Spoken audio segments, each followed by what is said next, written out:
कश्मीर के लोगों को अपनी स्थिति स्पष्ट करनी होगी, स्पेशली मुस्लिम समाज को। नेशनल कॉन्फ्रेंस का एमएलए वहाँ पर एमपी वहाँ पर ये कहता है कि जो टूरिस्ट वहाँ आते हैं वो कल्चरल इन्वेजन कर रहे हैं। ये जो चल रहा है इस वक्त जिसे टूरिज्म कहते हैं, ये टूरिज्म नहीं है मेरी नज़र में, शायद मैं गलत बात कह रहा हूँ, मुझे सही कीजिएगा। मेरी नज़र में ये कल्चरल इन्वेजन हो रहा है by purpose and by design.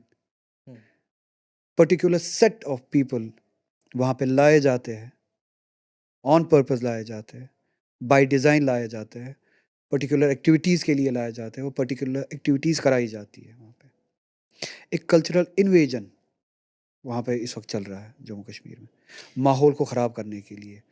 वहाँ से पाकिस्तान का आर्मी चीफ ये कहता है कि हिंदू और मुसलमान अलग अलग हैं, हमारा मुल्क अलग बन गया है। अगर उनका मुल्क अलग बन गया है तो फिर बाकी लोग जो यहाँ रह गए उनको वहाँ चले जाना चाहिए था, वो यहाँ क्यों रहे हैं?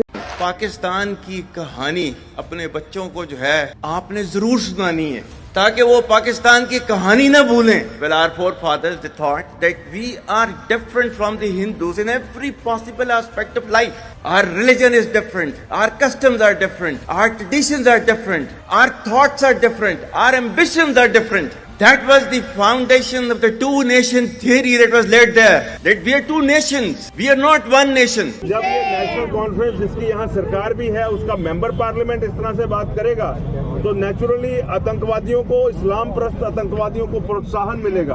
और उसके तुरंत बाद इस तरह की घटना हुई है। मैं उनको ये भी पूछना चाहता हूँ कि इन लोगों ने जो अपने व्यवसाय, अपने घर बार, अपने व्यापार कश्मीर घाटी से बाहर आकर जम्मू और देश के अन्य स्थानों में शुरू किए हैं और बहुत देर से वहां रह रहे हैं, क्या वहां इस्लामिक कल्चरल इन्वेजन नहीं हो रहा?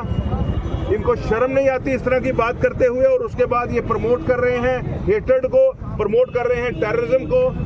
हमारी मांग ये है कि आतंकवादियों के साथ तो सख्ती की ही जानी चाहिए, उनको एलिमिनेट किया ही जाना चाहिए, लेकिन उनके जो सिंपैथाइजर हैं, जो ओवरग्राउंड वर्कर्स हैं, जो इस तरह के मेंबर पार्लियामेंट इस तरह की बातें कर रहे हैं और जो नेशनल कॉन्फ्रेंस के आगू हैं, जिनकी सरकार भी यहाँ पर है, वो इस तरह की बातों का संज्ञान ना लेने की बजाय उनको शेल्टर दे रहे हैं। और मुझे लगता है कि इस प्रांत में जो इलेक्टेड गवर्नमेंट है नेशनल कॉन्फ्रेंस की, वो इस आतंक की कार्रवाई का एक हिस्सा है।